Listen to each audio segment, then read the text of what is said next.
we share the designation of the Joshua generation. We are the inheritors of leadership from the Moses generation. Those of you who came before us and led us along the path to freedom, we are now the generation that must continue the work. We bear the responsibility to bring our people, all of our people, together into the promised land. Now, the first chapter of the book of Joshua. God comes to Joshua after Moses' death.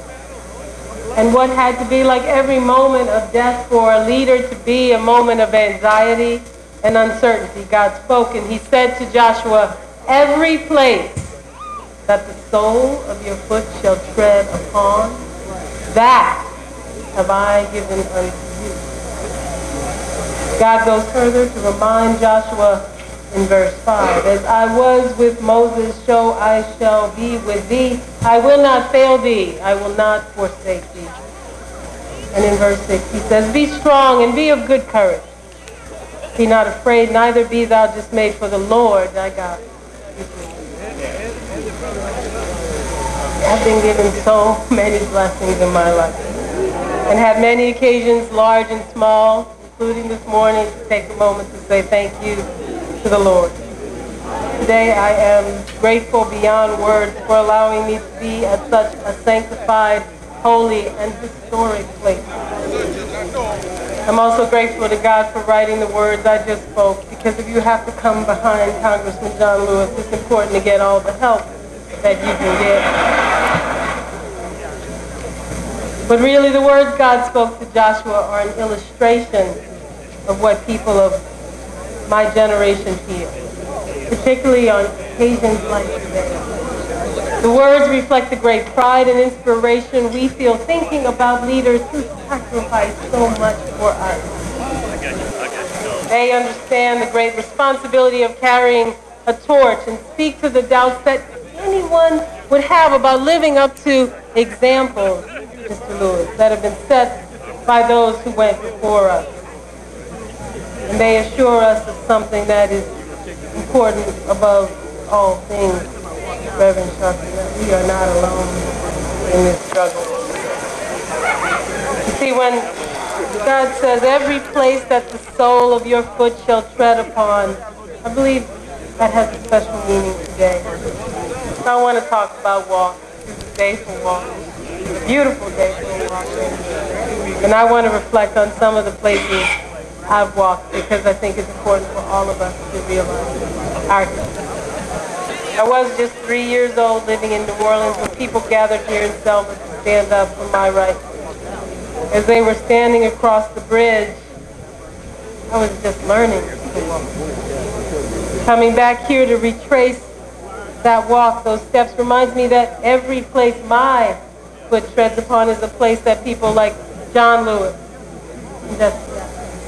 and Martin Luther King, Dorothy Height have made possible for me and for my generation. I was only a few months old in 1962 when James Meredith tried to gain admission to the University of Mississippi. The reaction to his attempt to go to college was, as you know, a riot on the campus. 2 people died, hundreds were wounded, and President Kennedy mobilized 31 National Guardsmen to calm the campus. I was a year old when Vivian Malone Jones and James Hood entered the University of Alabama. Heard about it in the news, talked about it at church, talked about it in the community with their friends, and yet, looking down at their baby girl in the crib at night, my parents never ever doubted that I would go to college. They knew that the first steps had already been taken for me. It was one of the first indications in my life of the many changes in store. I was 1.5 years old when Dr. King gave his I Have a Dream speech. I was too young to remember it, but I almost feel like I was there because my mother still talks about it like it was yesterday. She remembers the whole neighborhood watching it, going over and over to each other's homes and watching parts and talking about pieces of it. But I remember her sitting me and my older brother down every year to watch the replay of the speech on the anniversary every year on August 28th. It was a ritual that I rolled my eyes. I was 2 years old when the Federal Civil Rights Act was passed. I remember not too many years after that, it was time for me to embark on my educational career. I was going to kindergarten and walking into elementary school for the first time. I thought it was really cool that there were police officers there to greet me at the door. I thought, wow, I guess police officers come every day to tell kids on their first day of school that this is an important place to be. Too young, too naive, and too blessed to recognize that they were there because the threat of violence at the sight of black children like me going to school with white children was something they wanted to fight against. I was 6 years old when Dr. King was killed. I've never seen my mother and father shocked and frightened as they were that day. Not long after his death, my school selected me to recite his I Have a Dream speech from memory. I'm sad to say I don't remember that. I was too young at the time to grasp the importance of that moment or the reason for my mother's tears as she listened to me say it. But today, as an adult and after decades of changes, I recognize the meaning. It means that from the early age of 6, I have been able and expected to dream. Since I was just a child, I've been told to expect nothing less than the vision that Dr. King spoke about so eloquently. That is a profound change, is it not? Thinking about it now, I realize that even in that dark time, the seeds of victory had been planted. It is one of the many changes that I and my generation owe to the generation that came before, the people who endured ridicule and abuse for equal access to a lunch counter, so that one day my generation would have equal access to a university education and a good job. Every place that I tread upon had been changed for the better. Now, one of my first dreams was to work for the post office. You see, my daddy was a mailman. He says postal delivery man, but he was a mailman in New Orleans when I was a little girl. I like seeing your uniforms. It reminds me of my father. And thank you for all you do, the National Park Service, in keeping this historic monument alive and living.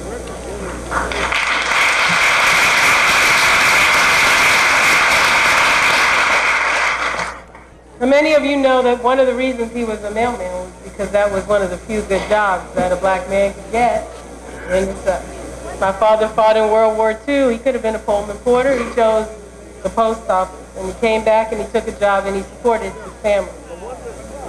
What I loved about watching my dad, one of the few times I got to watch him work, is that he knew the names of the people on his route. He would ring the front doorbell if your Social Security check was in the mail, so he could make sure you got it in your hand. It was one of the first examples I saw of what it means to serve people in your community, to be a part of a community. So his steps, my dad's footsteps, were some of the first I ever wanted to walk in, quite literally. I always told him that I wanted to grow up and deliver the mail. I'd walk the route with him. I'd be that person in the community. Obviously, I didn't go in that direction, partly because he said no way. But if you ever come to Washington, D.C., and I hope you will, and if you ever visit the EPA, and I certainly hope you will, today you'll see I sit in the offices of the Postmaster General of the United States. Every morning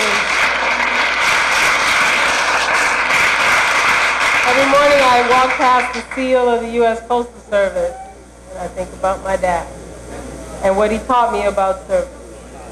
My dad passed away years ago. My name is Anthony Jones, and I'm from Birmingham, Alabama. And I'm here today to celebrate the march that Martin Luther King did from Montgomery to Selma for black people's civil rights. Why did you bring him here today? Well, this is our first time coming. I was born and raised in Selma, and my parents took place in the march. They marched across the bridge when they did do it at that time, and I just brought my son down so he can take part of history. My name is Decarius Blevins. I'm from Birmingham. And I've been coming to this march for the past 3 or 4 years with my aunt and her troop. And it's just a good experience. It's a real good way for us to, you know, experience, reenact, you know, history. Because history could just, you know, I think one of my, she said it perfectly, like it could just as easily repeat itself. And it's important to understand your history so that you could be able to teach this, you can spread, you know, your history. You can teach, you know, other people about these events and why they're so significant. And it's important for them to learn also because, you know, it's for them. You know, we have to spread it from generation to generation. So they're going to grow up and they're going to be able to teach it to, you know, the people, the younger kids coming up, you know, with them also. Hi, my name is Chloe Forbes, and I'm coming from Tennessee, Nashville, Tennessee State University Junior, class 2013. And Why are you here today? I'm here today with my church on a church visit.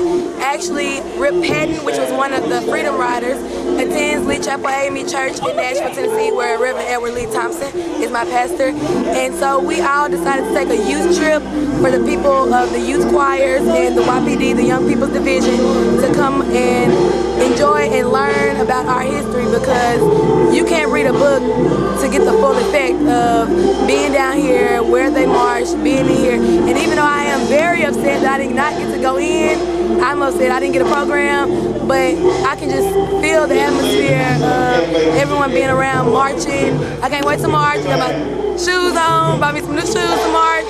I'm excited, and like I said, you can't learn your history from just reading books, because books are not going to tell you as much as ancestors that you may run into, older people that can tell you stuff, who witnessed it firsthand right there, and who actually went through the stuff that they went through. So I encourage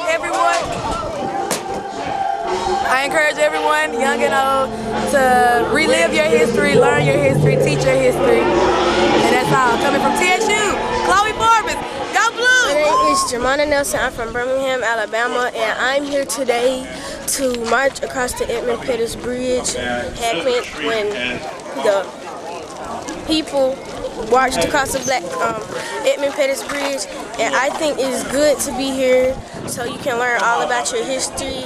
And like someone said before, that history could easily repeat itself, and I agree with that, because like slavery is, some people say that slavery is trying to start again, but I don't believe it. I think it should just stop. And yeah, that's about it. I am Jameson Nelson, and I am from Birmingham, Alabama, and I am here with my Girl Scout troop. And we come every year. Some people come because it's families and they want to come with their families. And I feel like it's important for everybody to come, because I'm 19 years old, and there's a lot of 19-year-olds that don't even know about Bloody Sunday and stuff. And I think that it's important that they should know, because like my sister just said, history could repeat itself. And if it does, you should know where it starts so you can try to step in and do your part to keep it from happening again. So I feel like that's important, and that's why I'm here. I like to walk across the bridge, because when you're walking, you feel the feet aching and all that stuff that they felt, but you had that determination to keep going because they didn't stop. They didn't stop, even though everything that they went through with the police and all that stuff, they didn't stop doing what they were doing just because their body was aching. They kept going. My name is Amelia Robinson. I'm from Birmingham, Alabama. I'm 11 years old. How I feel is that people back then, they didn't do many things that we do today. And how I feel coming to Selma is that I can learn different stuff about how I feel, and I can learn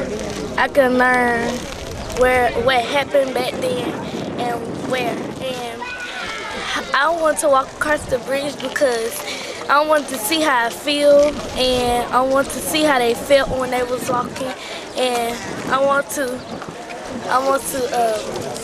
learn. My name is Danielle, and I am in Birmingham. I came here to learn about Dr. King and Girl Scout Troop 300 and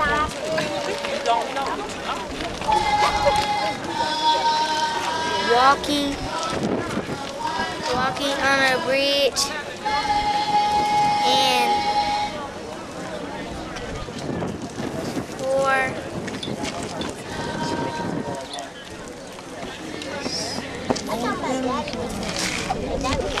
What school do you go to? Selma Elementary School. Did any of your students from your other school, from your school, come down other than in the troop? So you have lots to tell them when you get back, right? All right, and you 11, you say? How old are you? 8. Okay. Thank you very much. Thomas. I'm from El Paso, Texas, but I moved to Alabama. I'm currently standing down there, and we got here to March. And why did you decide to come today? What motivated you to come? Well, we're out here traveling with the Girl Scouts, and they come out here every year. But this is my first year out here, so I came in, to pay tribute to history, pay tribute to Martin Luther King and what he did for us.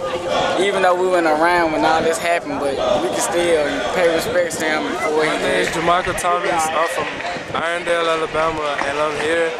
I was invited out by my little sister in the Girl Scouts, and that's about it. Okay, why is it significant for young people to cross this bridge today? It'll help them get a more personal view of how and what the blacks did to get the freedom that they have today. How old are you now? 16. Now, do you sense that the racists and other people who others progress, do you think they're turning the clock back on what your mother and father did during the civil rights movement? Or do you think things are going just okay? It's not really okay, because we still have some racial issues out there. What should black people be doing to improve ourselves and not worry about what others think? Staying in school is one thing. No white person nowadays, it's still some white people who want to see black men excel, but it's a couple more doesn't want us to see us excel. And so staying in school is a major thing, because there's nothing more happier than it gets a black man happy than to know that he has an education. He's an educated black man. And what's your career aspiration? What are you going to do? I'm debating on whether to be an architectural engineer or a therapist. Now, why were you wise enough and interested enough to bring these children to Selma today? First of all, I realized that a lot of children, a lot of parents are not able because of maybe work schedules or lifestyle demands to be able to get out and move around. And so my dedication to the Girl Scouts troop, our Girl Scouts, is to get them acclimated on their history. I always tell my children that if you're not very, very careful, history has a tendency to try to repeat itself. And unless you know what drives a person, or unless you know where you started, it's kind of hard for you to move forward. And there was at one point we were at a meeting and I made a mention of Bloody Sunday, and a lot of children didn't know what it was. That was 7 years ago. And every year since then, we've been coming to the reenactment. We started doing Black History tours, Civil Rights tours in Alabama, just so they'll know, what's here, and kind of get an idea of the things that people had to endure in order for us to be able to have access to the things that we have access to today. These things that are not written in the history books and the things that are not taught in the history classes or in school. Realizing that there are some schools that don't even make a focus on Black history, period. Some schools that don't focus on civil rights era, period. And with us being in the hotbed of the civil rights area right at these pivotal points, I think it's important for our children to know these things.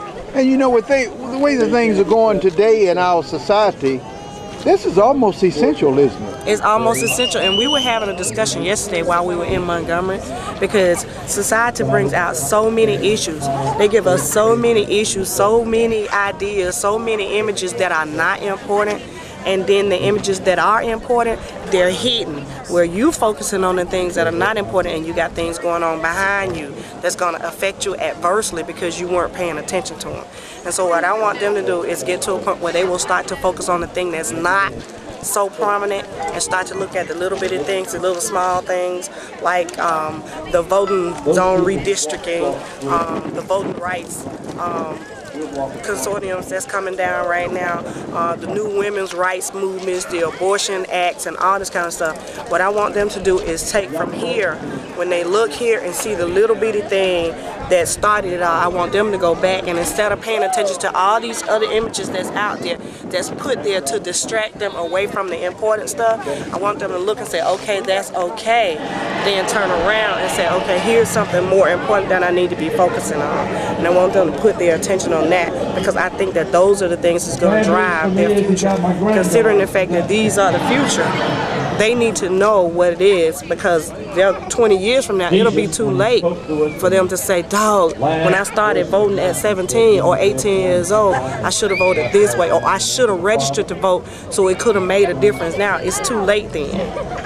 What is your message to the rest of us older people, too many of which are just wasting time and jiving around and watching sports? What's your message to these people, since you're so energetic and involved in trying to help young people to be better? Well, the way I see it, if you're not a part of the problem, then you're part of the solution. I would rather be a part of the solution. So rather than to sit down and look at a child and say, you know, he doing this, he doing that wrong, you can tell a child all day, don't do this, don't do that, don't do this, don't that. If you don't give them something positive to replace the things that you're telling them not to do, then you creating it, well, you feeding the problem instead of, you know, being part of the eradication of the problem. So what I do is I grab the children, and rather than to criticize them, if they do something wrong, I correct them and say, look, instead of doing it this way, maybe you should try doing it that way. You know what I'm saying? So for me, what I would rather see an adult do, when you see a child going wrong or you see them doing wrong, you can't save everybody. And some of the children are just going to do what they are going to do. But grab one, even if you grab the one that you're not afraid of, the one that you're not afraid to approach, then you grab that child, you pull them to you, and you tell them things, and you teach them things, and you show them a better way to do it. And what's the identification of your troop? We are Girl Scout Troop 300 from Birmingham, Alabama. All right. Well, I tell you what, I sure do appreciate you for investing into these children the way that you are. Thank you. Because you are definitely on the right track. Thank you. Thomas. And where are you from? Birmingham, Alabama. You know, you're riding with a group of very powerful people here, man. What motivated you to come down here? I just want to march and walk over the bridge so I know how the people back in the day feel when they walked over that bridge. They didn't care what type of weather it was or how they was feeling. They just want to make freedom and stop slavery. You are exactly right. And they made things a bit better for you and me, right? All right. Now, what are you going to be when you grow up? What do you want to do? I want to be a military and fight for the world. Oh, you want to go? What do you want to go in the Army, Marine, Air Force, or Marine. What? Huh? Marine. Oh, you're going into the tough outfit, huh? All right. Well, that's good, man. And if you're not a man already, I guarantee you'll be a big man when you get up in there. All right. I want to thank you so very much for interviewing me for me, okay? Yeah. All right. Appreciate you. Look, we are here at the Bridge Crossing Jubilee because we got to give back. You understand? In 1965, a lot of people died for the right to vote and trying to get to Montgomery. So we need to come out, and every time we can walk that trail, you need to walk it. You need to walk it. And if you don't walk it, you don't have any excuse. I'm just like Mr. Armstrong. If you don't vote, don't talk politics in here. This life is serious. It really is serious. And this history, this be something that I could teach my son off of. And that's the reason why I came today. So I can let them know the black history that I done learned. He wasn't able to make it, but I would. So I appreciate coming to learn some of this black history with y'all. All right, now. To see me here today, and I know, and to know that the path that brought me here is the one he started me on all those years so. As I got older and learned more about my history, I became acquainted with many names of this movement, names I know as historical figures, that many of you know as friends. One thing I learned is that the steps on my own path were often first taken by extraordinary women. One thing I learned is that names like Septima Clark, Ella Baker, Shirley Evans, Fanny Sue Hayes, Diane Nash played such an important role here in Selma along with the other women who were mentioned earlier. And the others who marched and faced violence too, who went to jail too, all to make our nation a more equal place, a place where men and women of every race have the same fair shot. Of course, I remember that the bus boycotts in Montgomery got their starts because of the actions of a courageous African-American woman named Rosa Parks. And of course, I think of Coretta Scott King, who walked with the sanitation workers in Memphis after her own husband had been taken from her for murder. I think of Dr. Dorothy Height, who started her civil rights work at 25 years old and was still taking action to ensure equality and opportunity for every American at the age of 96 when I had the great honor of working with her.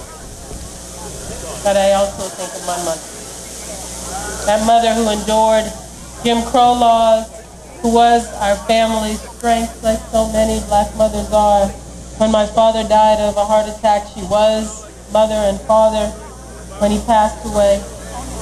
I think of my mother who did indeed lose her home in the floods and Hurricane Katrina, and the most enduring memory of her strength I have, and she is still with us, so she is still making new memories of strength, is her sitting in her wheelchair on the curbside in New Orleans as Catholic Charities cleared her house of every single thing she had ever amassed in her entire life. I saw a sea of blue.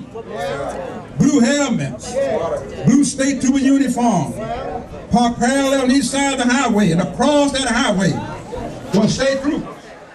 One who had a bullhorn and said that he had orders from the governor of the state of Alabama, George Wallace, not to allow that march to continue. We were asked to disperse, go back to our homes or back to the church. And we had already decided we were not going to turn unless we returned. Yes, sir. And so at that particular time, he gave orders for those state troopers to move in on us with their billy clubs pressed on both ends. And literally went down the line of marches, toppling us over as if you topple bowling pins in a bowling alley. My Lord, my Lord. We whipped through and got the billy clubs and began to beat heads. I saw blood flowing. Pandemonium broke out in the crowd, a state of disbelief that this was happening in these United States of America. They whipped through and then lobbed gas over to the crowd. You've seen these pictures, I'm sure you've seen these pictures. And we have to disperse. And when we dispersed, those of us who could get back came back to this church, Brown Chapel Church. There were some who were injured on the highway, had to be taken to the hospital. But we came here to Brown Chapel Church, went inside the door here. The lady who was on the bridge, but even before she was on the bridge, her husband and her family organizing when it was dangerous, when you could be killed in the middle of the night or in the daytime. And yet she had the courage and the convictions to keep on keeping on. We have to hear from 100 years old, Mrs. Amelia Boynton. Give it up!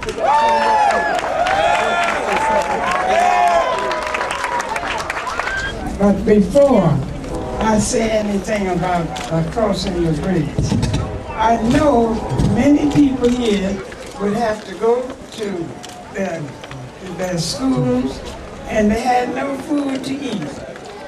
Children had lunch, some of them bought lunch, some of them would just look and no lunch, no food.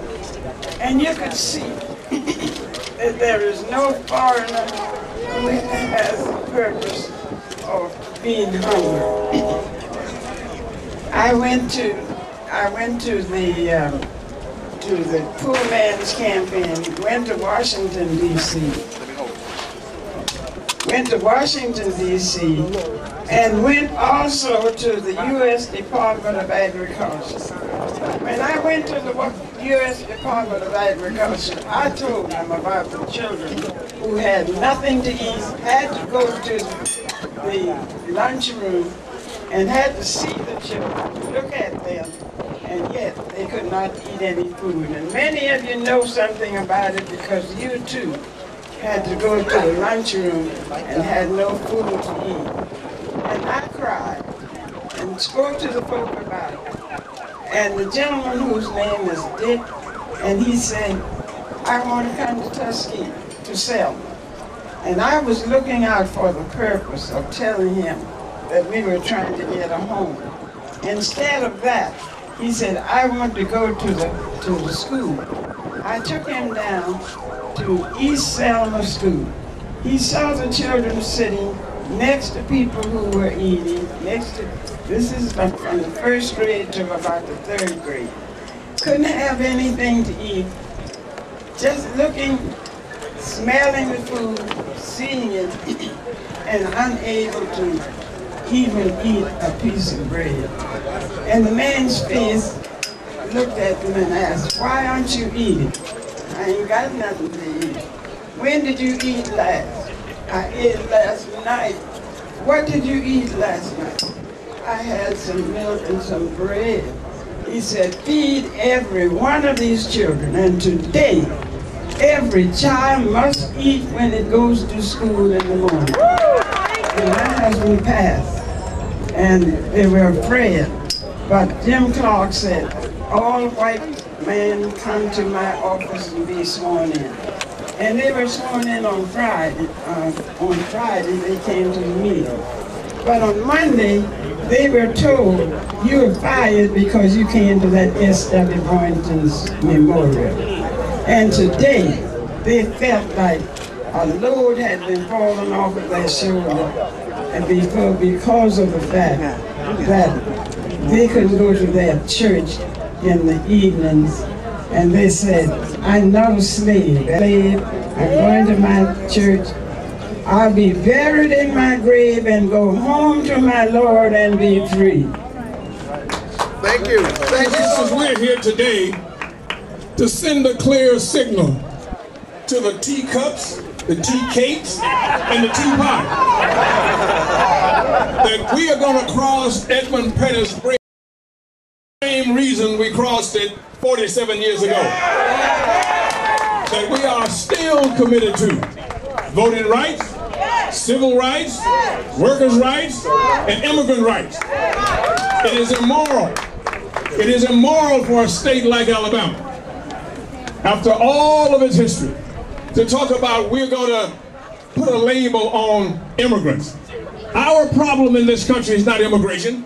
Our problem is migration, where we have destroyed the economy of countries and people are going wherever they can find a way to make a living. And they should be as welcome here as any place in the world. There's a statue that stands in New York Harbor that says, give me your tired, your hungry, your yearning to be free.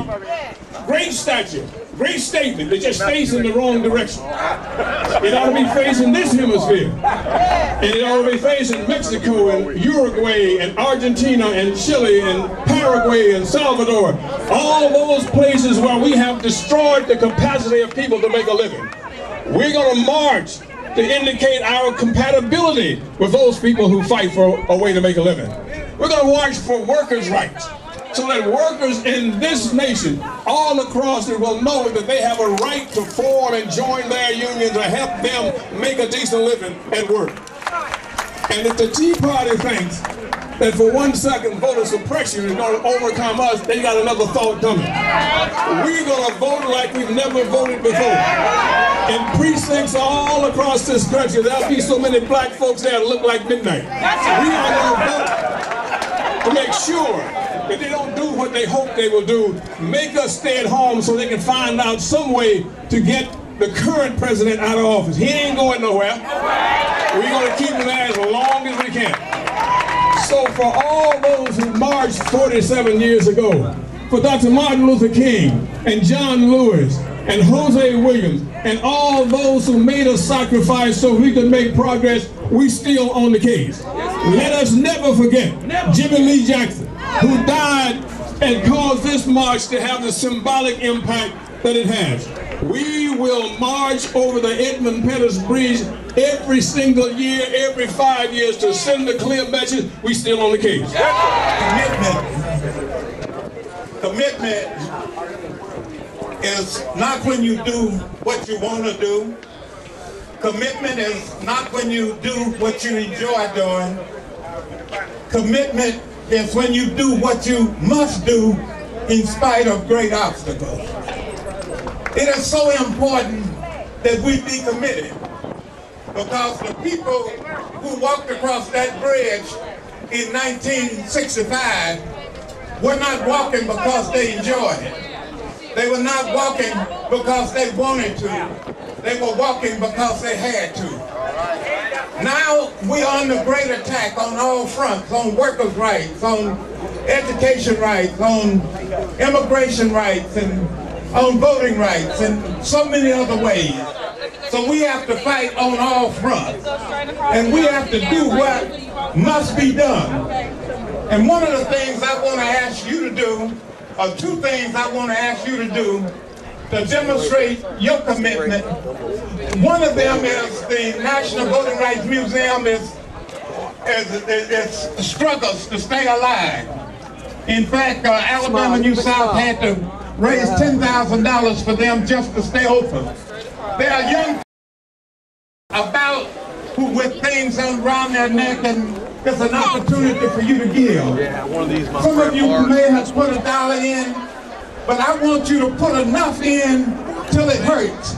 If it hurts, then you're testing your commitment. If it doesn't hurt, you're not testing your commitment. You're just testing something you want to do, but please consider doing that. A second thing I want to ask you to do, there are some young people going around getting emails. So sign up so can keep you informed, and so you can be communicated with, and so you can communicate with us. So please do that. We just ask you to demonstrate your commitment so that we can make all of this go. The last thing I want to say is that on November the 19th of 2011, 25 organizations met in Montgomery, and they came together in a summit, and we call ourselves the Save Ourselves Summit, because we believe nobody can save us but us. So it was called a Save Ourselves Summit.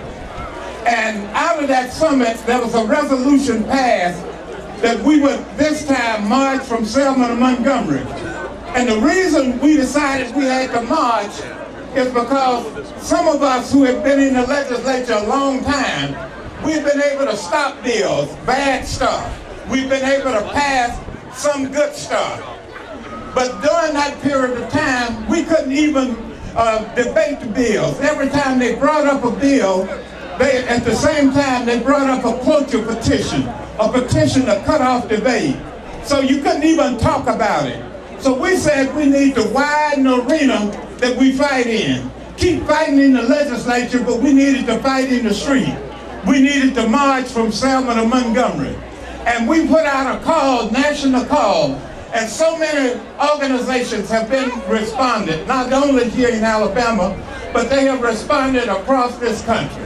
And so they are demonstrating their commitment, each of these organizations. And we want you to demonstrate your commitment by marching at some point, not just today, march either on Monday, or on Tuesday, or on Wednesday, or on Thursday, or on Friday. And if you're really committed, you will march at least 2 days. If you're really committed, you'll march every day, and you'll march all the way. Let's all be committed. Let's do what we have to do, not what we want to do. We all know Reverend Al Sharpton. His name is in lights. But because of his experience being given the mic and ordained at 9, he gives the mic to young people as well. And one of those young people is here. She is the National Youth Director of Reverend Sharpton's organization, the National Action Network. She lives in Atlanta, and guess what? She's only 14 years old. So let's welcome Now Mary Pat Hector, please give her a round of applause. Hear ye her. Hello everybody. It's so good to see so many people here today. We will not go back. If you can't say it with me, we will not go back. We will not go back. The executive director, Tamika Mallory, once stated that, and I agree. We will not go back quietly through the night like so many people want us to. That is why this march on Selma is so important. A lot of people feel that young people have not the place nor care about voting. I am here to let you know that that cannot be any further than the truth. We will not go back.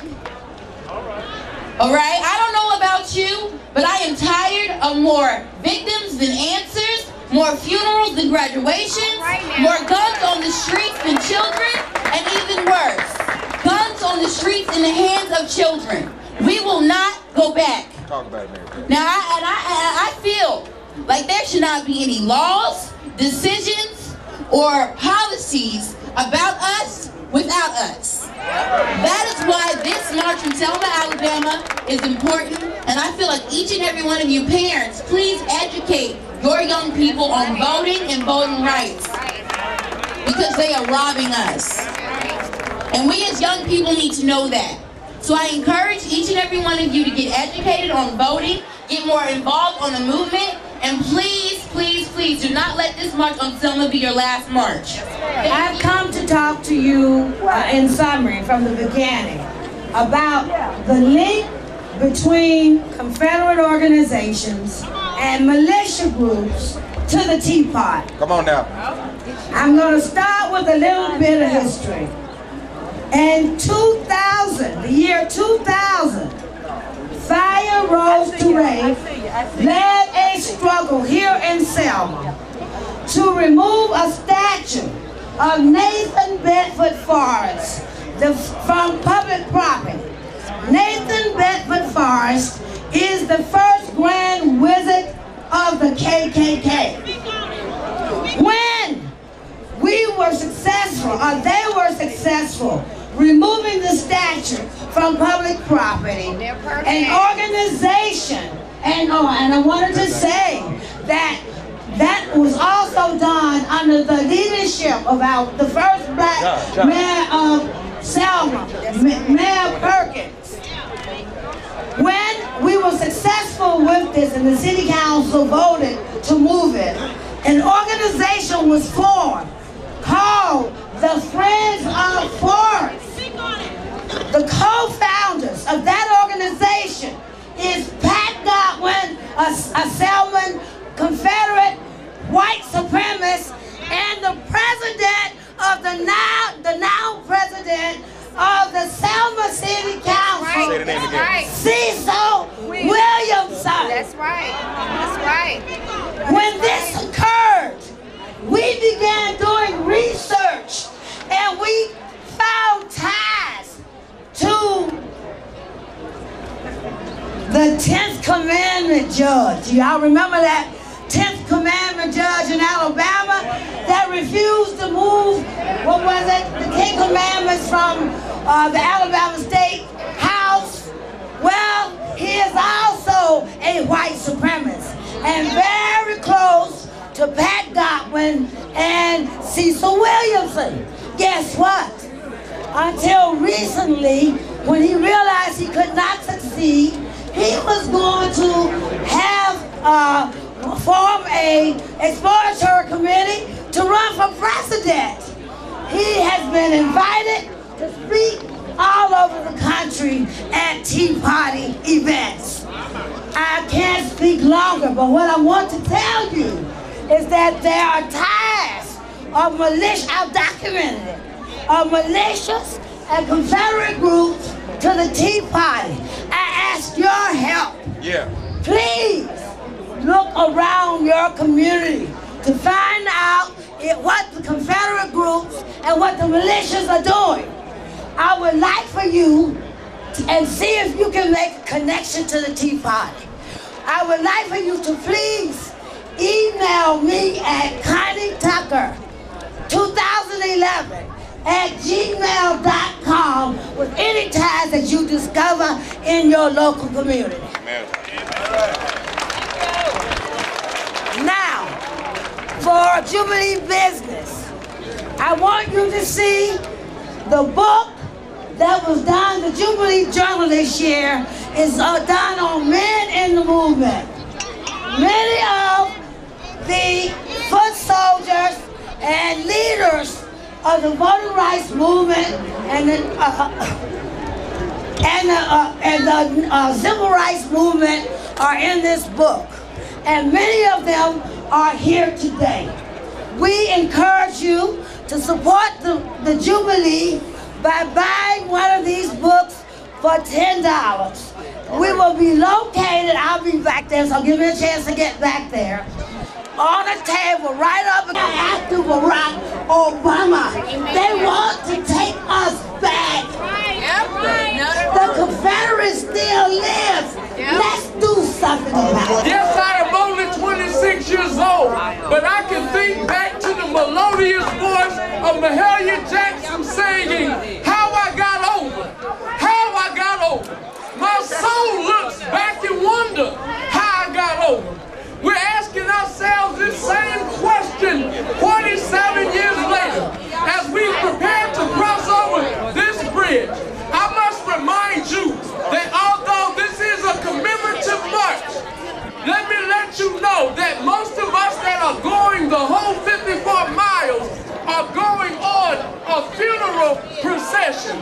Let me tell you what I'm talking about when I say funeral procession. Because when we make our way to Montgomery, when we make our way to Dexter Avenue on Friday, we are going to have a funeral in Montgomery. That funeral is where we're going to bury voter suppression.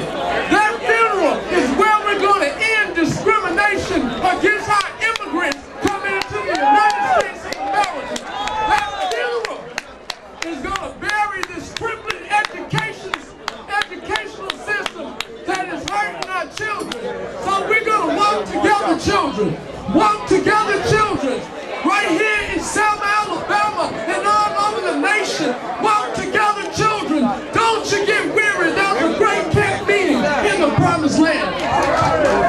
Presidential candidate, the host of Politics Nation on MSNBC. How many of us look at Politics Nation? The founder and president of the National Action Network. And as it seems that all they do to us will never cease, he continues to fight that power.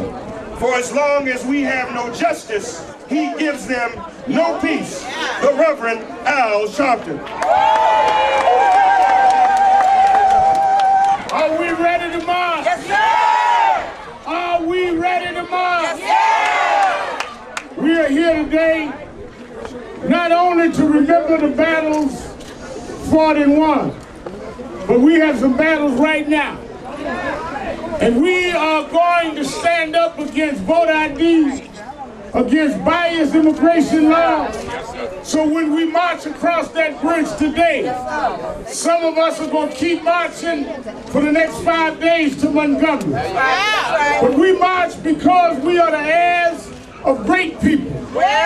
And before we give you the charge to march, Martin Luther King III is with me. Where's Martin? Before we give the charge, you heard from Isaac Ferris, you heard from Mary Louisa, the daughter of Viola Louisa that lost her life. One man that embodies the spirit of those times and these times. The man who took the courage to march on the Edmund Pettus Bridge. Let me let you understand, when they marched that Sunday, Bloody Sunday, they had no way of knowing it would go down in history. They had no way of knowing they would get Medal of Freedom awards. They marched because it was the right thing to do. He was leading students. He was doing what was diligent. He wasn't a marquee name, but because he sacrificed, he set a tone that led to the Voting Rights Act. He is going to address us. We're going to charge you. Then we're going to form the front line. with lifted hands and with open hearts, we welcome you to abide.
Reasons I think I'm here today. For one, I'm here to take a place to, to stand in and be a number. They want people to be here reacting and being reenactors. But I think another reason why I'm here is why God wants me here, is so that my voice can be heard, and not just an independent voice, but the voice of so many other people who know this is more than just a photo opportunity. I think I'm here for all the people that don't know but want to know what it was like. All the people that don't know how much fear these people had walking down the street. We walking down the street singing and smiling at every car that drives by, but I know back in the day that's not how it felt. I know that's not how it felt. I know there was anxiety and pressure and real fear, but I know there was love and there was song too. And we walking here with a whole bunch of people that got a whole lot of causes, but I'm here so people know that the only cause there could ever be, the only cause that will ever be, is the cause of black people, and everybody black, whether they see it, know it, or realize it. We all black. We all got black mamas too. Uhuru. Uhuru. All right. We are here for freedom. We say Uhuru. We've been walking down these streets saying Uhuru, Ujamaa, freedom now, but it's about freedom. Freeing our mind, our soul, and our body from a system that does not support us. In fact, a system that searches and seeks to make us weak. We have to free our mind. We're here amongst high schoolers who are talking to the high schoolers. We're here to provide that voice. We're here to provide that link, that connection, because we are the connection. We're here to stand up for the real activists who don't care about the cameras, who don't care about the pictures and the photo ops. We're here to stand up for the activists who are voiceless. We're here to stand up for the activists that died 46 years ago. We're here to stand up for the activists that will die 46 years from now. We're here to stand up for the future. I have a young son who is 1 year old. We're here for him, because if we're not here today, where will he be tomorrow? We're here for Sammy Young because Sammy Young cannot be here walking. Sammy Young, I'm sure he would have been here, but he can't be here. So he's here by all the people that knew him, that walk with him, that remember him, and all the people that never knew him but will give everything they have to find him. We're here because he can't be here. It was really important to see all the things that they're doing and trying to improve us and help us to remember the things that happened. Because it's very important to remember what has gone on in the past and see what's going on right now. You know, it's in many ways no different than what we've already been through. So I feel it's very important to stand up like my ancestors and my predecessors have done. Stand up for the truth, stand up for what's right, and fight for what you want. Martin Luther King said, I have a dream, I know. Me too. The reason I'm out here walking is because voter rights are under attack. Worker rights, immigration, and education is under attack. And I'm out here to help highlight that situation, what the 1% corporations are doing to the 99%. They're trying to silence them through passing legislation that causes less participation in our voting process, trying to pass legislation to make it harder to organize, to have better wages, to have benefits. The promise that America had promised the younger generations that they read about, the promise that our elders had worked for and paid into a system is not being fulfilled. And folks are concerned, they're upset, and they're beginning to mobilize. So I look forward, I'm just one drop in the lake of the movement of making a difference in addressing the issues that we face in our time. And where are you from, sir? My name is Ron Allen. I'm with Occupy Atlanta and a think tank called Stand Up. 47 years later, we still have to march. You know, we thought we had to let it go back in 1965, but in 2012, they're trying to turn the clock back. We'd rather take the batteries out the clock before they turn it back. Amen. We have too much going on, too much union busting going on in our country. Our educational system is crippling the minds of our children, sending a pipeline straight from the schoolhouse to the jailhouse. We're dealing with issues of voter suppression here in Alabama with the voter ID laws, and I know for a fact because I'm in Georgia, we were the first state to have such a drastic voter ID law, which is pretty much a poll tax, what we consider that we tried to get rid of in 1965, that's still here in 2012, but we want to put the nation on alert that this type of intimidation toward our people is not going to continue. We have a united front, we have a mixed variety of individuals here on this march. We have a mixed variety of organizations here on this march, SCLC, National Action Network, Rainbow Push, NAACP, we're here. We're going to be marching to Montgomery. We got a message to tell the world, and that message is you cannot prevent God's children from having the right to the tree of life. We're going to make sure that justice is spread not through just the state of Alabama, but through all the world. If a lot of these politicians claim they love Dr. King and on the way he stood for, they need to be trying to eliminate House Bill 56 in the State House. And we're going to make sure that happens. Who are you and where are you from, sir? My name is Jeremy Pons, National Board Member for the Southern Christian Leadership Conference, Atlanta, Georgia. I'm here as of yesterday, and the significance of this is that it's the second time for me The first time I came, I was a child, and we walked from Selma, from across that bridge, across the bridge, all the way to Selma. And we were ushered in by all of the icons and met there. They served as chaperones for us after we had gone through 2 weeks of training in McIntosh, Georgia, to learn how to be a part of the nonviolent resistance. Great kids today as we march down this road. We passed the elementary school. We're here at this high school, and this is who we're fighting for. This is who we're fighting for. Some of us were kids back in 1965 ourselves. Some of us weren't even born yet. But there was somebody there fighting for us, making sure that we could grow up in a country that was more inclusive, grow up in a country where all of us had access to the right to vote. And for all those folks that were marching, there were other people who opened up their homes, who opened up their hearts, who made sure that those folks were protected, that they were fed, that they were treated as well as possible, even with the threats that they faced. And so it is now. We would not be able to do this march if our families weren't supporting us, if our friends weren't supporting us, if people in this community whose names we don't even know weren't supporting us. So I want to take this moment to say thank you to Clarence Jackson, the principal of the school.